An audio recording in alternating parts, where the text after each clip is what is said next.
More about thought. Give place here to some further consideration of thought. You will never become great until your own thoughts make you great, and therefore it is of the first importance that you should think. You will never do great things in the external world until you think great things in the internal world, and you will never think great things until you think about truth, about the verities. To think great things, you must be absolutely sincere, and to be sincere, you must know that your intentions are right. Insincere or false thinking is never great, however logical and brilliant it may be. The first and most important step is to seek the truth about human relations, to know what you ought to be to other men, and what they ought to be to you. This brings you back to the search of a right viewpoint. You should study organic and social evolution. Read Darwin and Walter Thomas Mills, and when you read, think. Think the whole matter over until you see the world of things and men in the right way. Think about what God is doing until you see what He is doing. Your next step is to think yourself into the right personal attitude. Your viewpoint tells you what the right attitude is, and obedience to the soul puts you into it. It is only by making a complete consecration of yourself to the highest that is within you that you can attain to sincere thinking. So long as you know you are selfish in your aims, or dishonest or crooked in any way in your intentions or practices, your thinking will be false, and your thoughts will have no power. Think about the way you are doing things, about all your intentions, purposes, and practices, until you know that they are right. The fact of his own complete unity with God is one that no person can grasp without deep and sustained thinking. Anyone can accept the proposition in a superficial way, but to feel and realize a vital comprehension of it is another matter. It is easy to think of going outside of yourself to meet God, but it is not easy to think of going inside yourself to meet God. But God is there, and in the Holy of Holies of your own soul, you may meet Him face to face.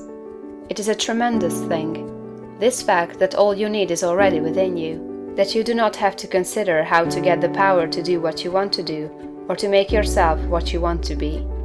You only have to consider how to use the power you have in the right way. And there is nothing to do but to begin. Use your perception of truth. You can see some truth today. Live fully up to that, and you will see more truth tomorrow. To rid yourself of the old false ideas, you will have to think a great deal about the value of man, the greatness and worth of a human soul. You must cease from looking at human mistakes and look at successes. Cease from seeing faults and see virtues. You can no longer look upon men and women as lost and ruined beings that are descending into hell. You must come to regard them as shining souls who are ascending toward heaven. It will require some exercise of willpower to do this, but this is the legitimate use of the will, to decide what you will think about and how you will think. The function of the will is to direct thought.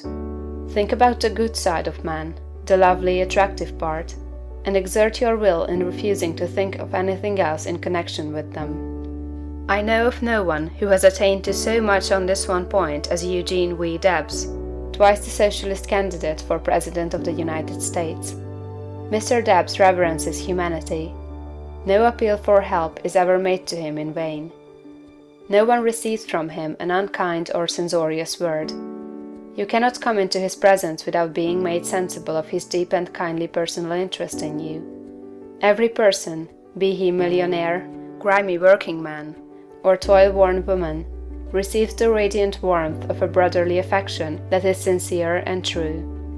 No ragged child speaks to him on the street without receiving instant and tender recognition. Debs loves man.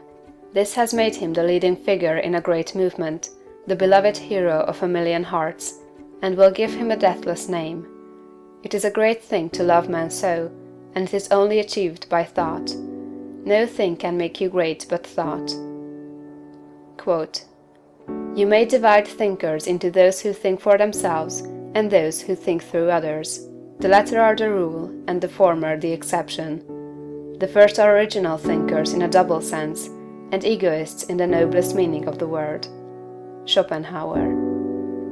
Quote, "The key to every man is his thought. Sturdy and defiant though he look, he has a helm which he obeys, which is the idea after which all his facts are classified. He can only be reformed by showing him a new idea which commands his own. Emerson. Quote, all truly wise thoughts have been thought already thousands of times, but to make them really ours, we must think them over again honestly, till they take root in our personal expression. Goethe. Quote, all that a man is outwardly is but the expression and completion of his inward thought. To work effectively, he must think clearly. To act nobly, he must think nobly. Channing.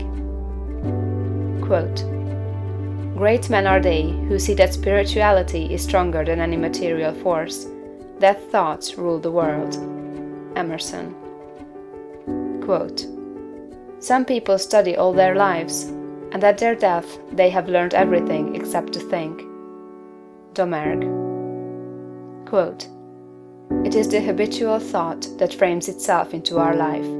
It affects us even more than our intimate social relations do. Our confidential friends have not so much to do in shaping our lives as the thoughts have which we harbor. J. W. Thiel. Quote, when God lets loose a great thinker on this planet, then all things are at risk. There is not a piece of science but its flank may be turned tomorrow, nor any literary reputation, or the so-called eternal names of fame that may not be refused and condemned. Emerson. Think, think, think. End of chapter 17.